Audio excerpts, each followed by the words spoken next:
Paris to Dakar Rally, the silver anniversary of the Snowmobile Racing World Championship, and an in-depth interview with one of the most controversial men in racing, Tim Richmond.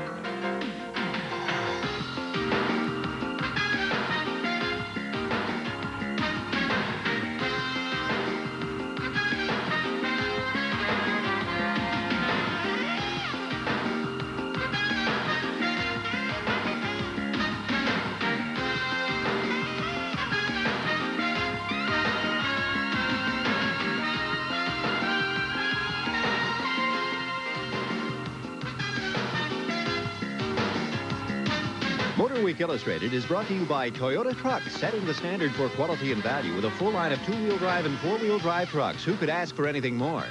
By Fram, Bendix, and Autolite, which are all quality products of Allied Signal.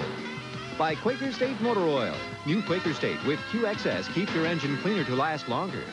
And by BF Goodrich TA Radios. We make your car perform. Hello, everyone. I'm Dave Despain. This is Motor Week, and in this highly eventful racing off-season, we have some really unusual news to report in the next half hour. And I'm Bob Varsha. We'll meet the new stock car Dream Team, the new snowmobile world champion, and the new Porsche IndyCar driver. And we're going to welcome today Tim Richmond, who takes time out from a hunting trip to talk about his future, if any, in racing. And back here in the States, there are as many questions as answers about the future of Tim Richmond. We're going to see if we can't turn that situation around right after this.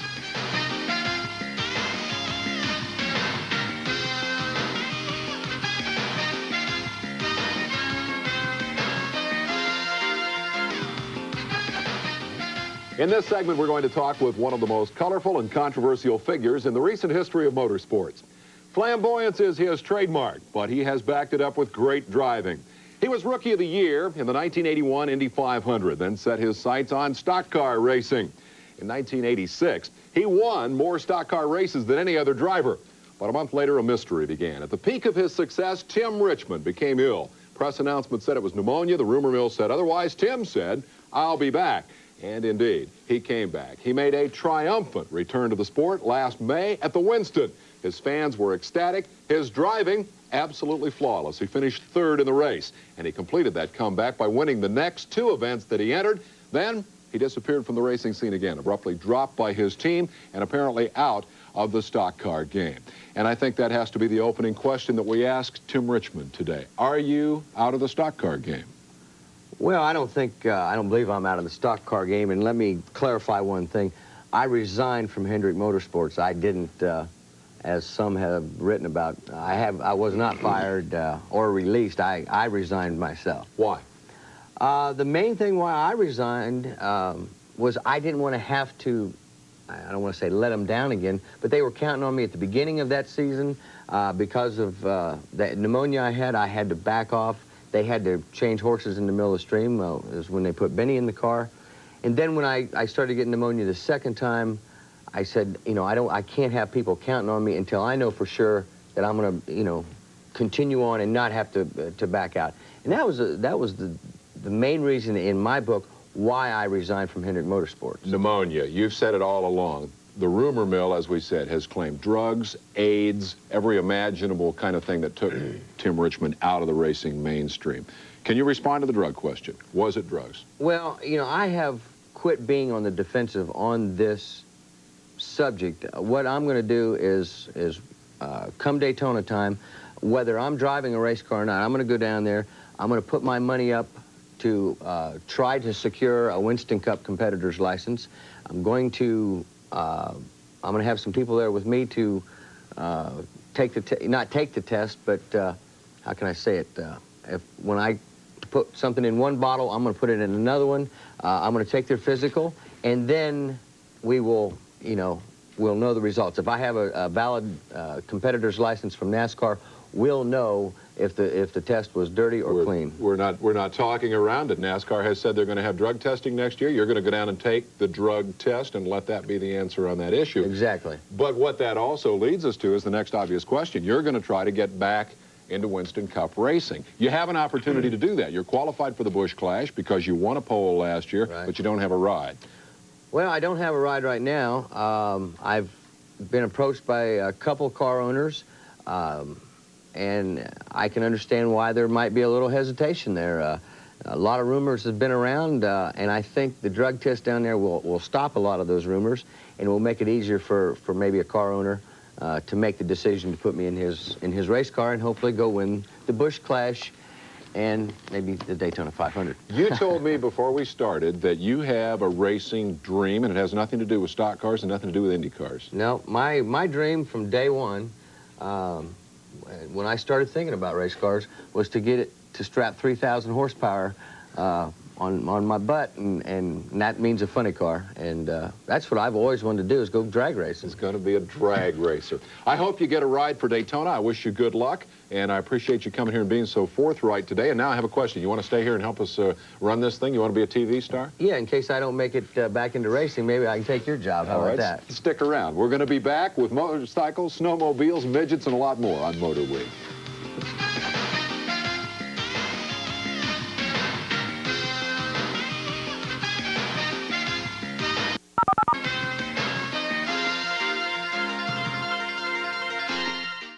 Right now, we're going to find out if unemployed race driver, sometimes motorcycle enthusiast, and former indoor midget racer Tim Richmond can make it in the broadcast business. How about it, Tim? You want to read one of these? Sure, but I'd like to be Racer of the Week again someday. Fair enough. On the indoor midget scene, Motorweek's Donald Davidson found something unique about the USAC show in Fort Wayne, Indiana. When the USAC midgets run at the Fort Wayne Coliseum, there's a unique situation involved because of the location of the pit area. Here, it's on a different floor, and it's underneath the racetrack. So, how do the cars get to the racing surface? Would you believe? On an elevator. It takes a little organization to get ready for hot laps, especially when there's 49 cars on hand, but only 4 can get on the elevator at once. Preliminary action gets off to a crashing, banging start with Bob Myers and Jim Wolfe in this tangle. Then, Johnny Parsons unintentionally nudges Mark Gerke to put him literally up against the wall. Each time a qualification is completed or a heat race is over, the route back downstairs is a little different, as the participants return by using this ramp to the basement. The feature was fairly straightforward, however, with the winner of 2 weeks ago, Sam Eisenhower, dominating all 100 laps. You may recall from the first edition of Motorweek that it took Sam Eisenhower 25 years to win his first indoor race. Now he's won 2 in a row. I think he's got it figured out, don't you? Has he got this figured out? Is he any threat to us in the broadcast business? One take Richmond. I'm working on my resume, I'll tell you that. Excuse me. We'll be right back in a minute to see if I can carry these 2 guys to the Motorweek finish line.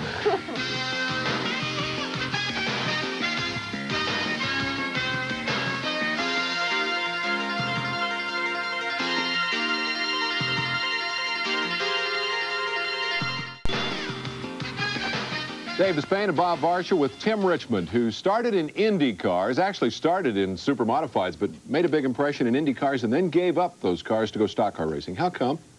Well, I'll tell you, the nickname that I acquired when I first went to Indianapolis was Captain Quick, and then it soon became Captain Crunch. And to be honest with you, I liked the way my feet were pointing. Well, there was no surprise at Indianapolis earlier this week when Porsche announced its 1988 IndyCar driver. Teo Fabi, the 83 IndyCar Rookie of the Year, gets the ride. And for the first time, Porsche officials acknowledge they may in fact put the Porsche Indy engine in a chassis other than their own. We've incorporated an 88 March that'll have a Porsche engine in it to not only be a baseline for comparison, but also will give us an option if we need it. I think it's going to be difficult to switch from one car to the other during the season. So this is a decision we have to make before the season starts. And what I want to know is, how come they didn't ask Tim Richmond to drive that Porsche? Well, basically because I say Porsche, and they say Porsche. Picky. Let me get Tim Richmond into this. In stock car racing, the big story is restrictors. Where do you come down on these efforts to slow down the cars? Well, I think it's a great move by NASCAR. I think it's a great move a little late. It seemed that when it was only seemed to be a risk to the drivers, there wasn't anything being done. But once it looked like the cars could go in the grandstand, they started making changes, which is good. They needed to be, but I think they're a little too late. Let's talk about those restrictors. They seem to have slowed down the defending 500 champion, and Jerry Garrett has that report. The question down here everyone is asking now is, can Bill Elliott win the Daytona 500 again? No one seems to know the answer, not even Bill Elliott. That's a question nobody will know till February 15th. Bill's not just being coy. No one knows what the effect might be of NASCAR's new engine restrictions. Bill and his brother Ernie, who builds the team's engines, suspect their legendary horsepower advantage here is gone.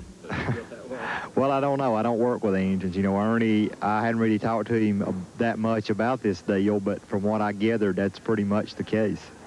Still, the Elliots must not be too concerned. They haven't even really bothered to test their new car down here. They skipped Ford's December tests here altogether, and they only came down this week to test a Ford research and development car they built. One thing is certain, Bill's 210-mile-an-hour track record is untouchable. These restricted engines won't run over 190 now. For drivers used to going almost 20 miles an hour faster, 190 seems downright dull. I think you can take anybody out of the grandstand. The way the cars drive today, and no more power they got, and anybody could drive one. Reporting from Daytona International Speedway, this is Jerry Garrett for Motorweek Illustrated. We can make a great contest out of that. First 40 people to write in and guess where Tim gets his haircut could have a car for the Daytona 500. We're going to be back with the Stock Car Racing All-Stars in just a moment.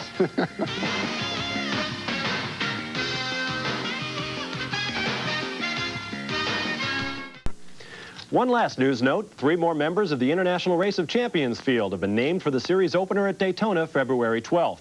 Chip Robinson, Scott Pruitt, and Al Holbert, all representing the world of road racing. 3 more drivers are still to be named.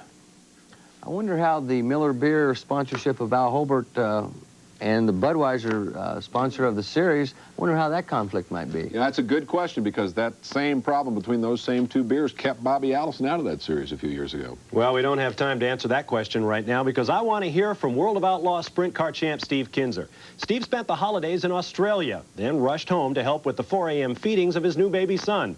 But now the life of our 1987 Racer of the Year has finally calmed down a little, so we paid him a little visit. One of the problems with being a year-round racer is that you sometimes miss big events at home. In Kinser's case, it was the birth of his 3rd child and 2nd son, Kurt Stephen. It was a little upsetting to be away, knowing that you're going to have a child born. My family does a lot of traveling with me, and if not, I'm always just a short flight away from them. So when you're clear down under there, you don't just jump on the airplane and see them in 4 or 5 hours. In 1987, Kinser had perhaps the greatest year in sprint car history, with 56 wins and over $350,000 in prize money. Even the king of the outlaws has to admit that's a tough act to follow. I can't really think that I'll repeat a season like that, hoping probably that I will, but anytime you win 56, 58 races in a year, it's pretty hard to say that you'll ever do that again. If he ever does it again, I'm going to nominate him for Racer of the Year again. Tim Richmond, you're off to Daytona. Yeah, meeting Tuesday morning at 10 o'clock with Bill France Jr. Keep your fingers crossed. I'd like to be a mouse in the corner for that meeting. You've been a great guest. We appreciate you coming. I have a tip for you. You want to get into drag racing? Basketball star of the past, Wilt Chamberlain, wants to organize a team, I hear. That's rumor of the week. Do you have his phone number? We'll get it for you right after the show. And maybe we'll see you at Daytona next week. We won't be here next weekend. We're headed for the 24 hours ourselves. We'll see you in 2 weeks here on ESPN. I'm Dave Despain. For Bob Varsha and Tim Richmond, thanks for joining us. Motorweek Illustrated was brought to you by BF Goodrich TA Radios. We make your car perform. By Budweiser, proud sponsor of the 1988 U.S. Olympic team. This Bud's for you. And by Fram, Bendix, and Autolite, which are all quality products of Allied Signals.